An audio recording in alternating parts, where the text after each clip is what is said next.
ওকে, আমার এই জায়গায়ও জাভাস্ক্রিপ্টটা কাজ করতেছে না। এসএসডি ওকে, এই জায়গায় জাভাস্ক্রিপ্টটা কাজ করতেছে না, এখানে সেভ বা পপ আপ মেসেজ কিছু একটা দেখাইতেছে না। সো এটা আমার, কিন্তু আমরা এই জায়গায় জাভাস্ক্রিপ্টের কাজ করছি আমরা আমাদের প্রজেক্টে। সো ভুলটা আমাদের কোথায় হয়েছে, এই যে এই ক্লোনে, এই সামান্য একটা ক্লোনের জন্য আমাদের কাজ করে নাই। ক্লোনটা এই জায়গায় না দিয়ে এই ক্লোনটা হবে ব্র্যাকেটের পরে।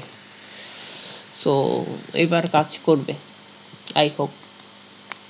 দেখি এবার কাজ করে কিনা। এবার কাজ করার কথা। It will work,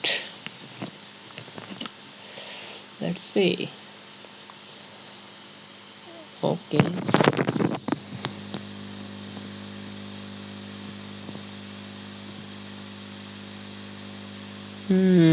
loading.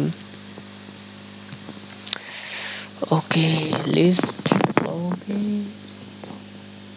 নাও আমরা যদি এই জায়গায় নেসেসিটি দেই, প্রোডাক্ট সেভ সাকসেসফুলি। ওকে, আমার পপ আপ মেসেজটা চলে আসছে। সো দ্যাটস ইট। এই এই কোলনগুলো একটু কোলন বলে, তারপর ডাবল কোলন বলে, কোলনই তো বলে এটাকে, নাকি কোটেশন না কোলন মনে নেই, জানি না, আই ডোন্ট নো। তো এইগুলো একটু খেয়াল করে দেখতে হবে, তো তাইলে জাভাস্ক্রিপ্টটা কাজ করবে। So that's it, by.